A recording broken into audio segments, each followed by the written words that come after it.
The snow had already erased the road by the time they reached the edge of the town, falling thick and slow, like the sky was lowering itself to listen. Winter in the high plains was not cruel in a loud way. It was patient, observant, certain it would outlast you. Eleanor Whitaker felt that certainty in her bones as she pulled her children closer, her breath rising in pale ghosts that vanished before they could be warmed. The town of Grayson Ridge crouched ahead, lanterns glowing faintly through the veil of white. Smoke rose from chimneys, steady and indifferent. It was the kind of sight that promised refuge without ever guaranteeing it. Eleanor had learned, since her husband's death, that promises were the first things to freeze. Samuel walked beside her, his thin boots already soaked, jaw clenched with the seriousness of a boy who had learned too early that complaining changed nothing. Clara was bundled in Eleanor's arms, light as a bundle of quilts, her breath shallow and too quick. Every few steps, Eleanor felt her daughter shiver, and each time it felt like a quiet accusation she did not deserve but carried anyway. They stepped onto the main street, snow crunching beneath their feet, the sound too loud in the hush of evening.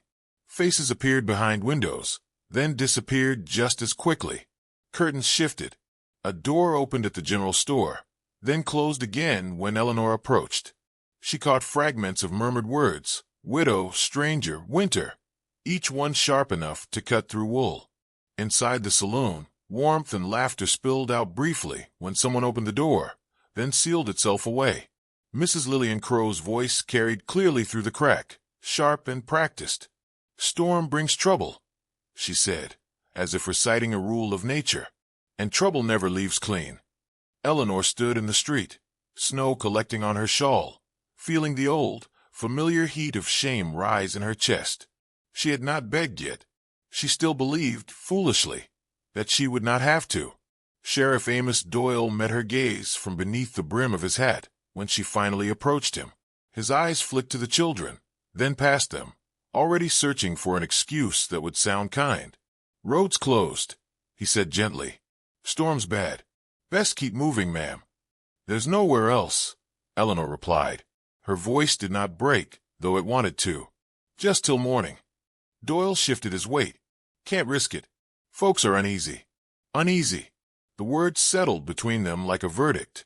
Eleanor nodded, because dignity, she had learned, was sometimes nothing more than knowing when to stop speaking. The wind rose, tugging at her skirt, carrying with it the low howl of the mountains beyond town. That was when she noticed him. He stood apart from the others, near the hitching posts, as though even the snow respected his space. He was enormous, broad-shouldered, wrapped in furs worn smooth by time. His beard was thick, his face weathered into something more stone than flesh. People pretended not to see him, though their bodies leaned subtly away, like iron shavings from a magnet. Caleb Blackthorne had a reputation, Eleanor would later learn, though no one would have explained it kindly. Half-wild, mountain brute, a man who lived where roads gave up. But in that moment, all Eleanor saw were his hands, bare, red with cold, and the way his eyes lingered, not on her, but on Clara's pale face. She turned away, pride urging her onward, fear slowing every step. The snow thickened, the light dimmed, and the town receded behind them with alarming speed. Samuel stumbled, caught himself, said nothing. Eleanor stopped then, because stopping was better than falling. The wind tore the breath from her lungs. Clara whimpered softly, a sound so small it nearly vanished in the storm. Eleanor looked back at the town, warm, lit, unreachable, and felt something inside her finally crack. She returned to the hitching posts with steps that felt borrowed from another woman's body. Caleb Blackthorne did not move when she approached. He only watched, eyes steady, as if he had known all along she would come. "Please," she said, the word raw and exposed between them. She swallowed, steadied herself, forced the rest out. "Please don't leave us here." For a moment, the only sound was the wind threading itself through the town like a warning. Then Caleb spoke, his voice low, roughened by cold and disuse. "I won't leave my family." The words were not loud. They were not meant for an audience. But they landed heavily, drawing glances, whispers, a ripple of discomfort. Mrs. Crow's mouth tightened.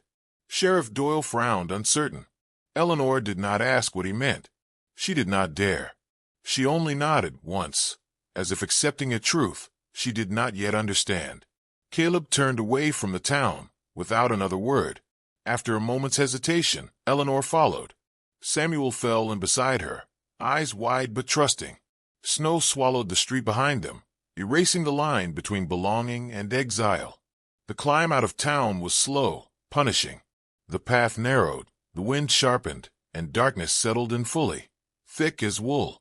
Caleb moved ahead, breaking the trail, his massive frame absorbing the worst of the storm. When Clara's shivering worsened, he stopped without comment and slipped his gloves over her small hands. Eleanor noticed the way his fingers trembled afterward, how he hid them in his sleeves. They walked like that for hours or minutes. It was hard to tell when time lost its edges. Eleanor focused on small things: the sound of Samuel's breathing, the steady crunch of boots, the way Caleb paused whenever the wind grew too fierce, positioning himself as a shield without ever looking back. At last, a cabin emerged from the white, crouched low against the mountainside, smoke curling faintly from its chimney.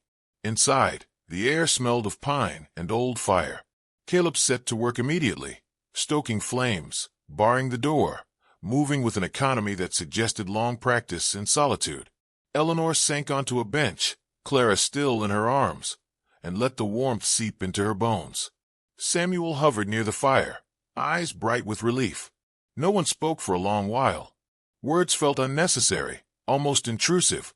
Caleb finished his work, then stood there, massive and quiet, as if unsure where to place himself, now that the storm had been held at bay. Eleanor watched him from the corner of her eye. The scars, the weariness, the gentleness he did not advertise, and felt something unfamiliar loosen in her chest. Outside, the wind howled its displeasure.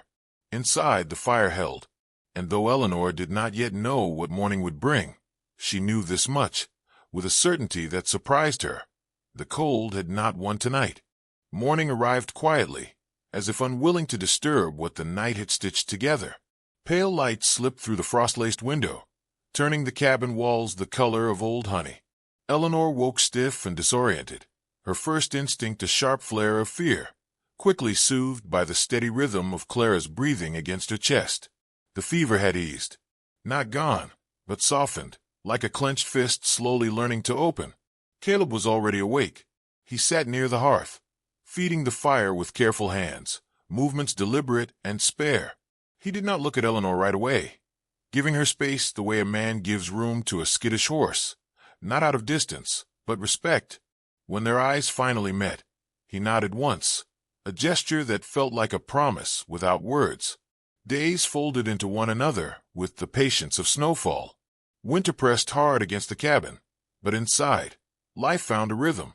Caleb rose before dawn, returning with firewood stacked neatly by the door, snow shaken from his coat before it crossed the threshold. Eleanor cooked what little they had, stretching it with ingenuity born of necessity. Samuel learned the shape of the place, the way the floor creaked near the door, how the wind sang differently when a storm was coming. Clara slept, woke, slept again, her small hand often wrapped around Caleb's finger when Eleanor needed both of hers free. They spoke little, but nothing felt withheld. When Caleb repaired Eleanor's torn boot, his fingers brushed the leather with surprising gentleness.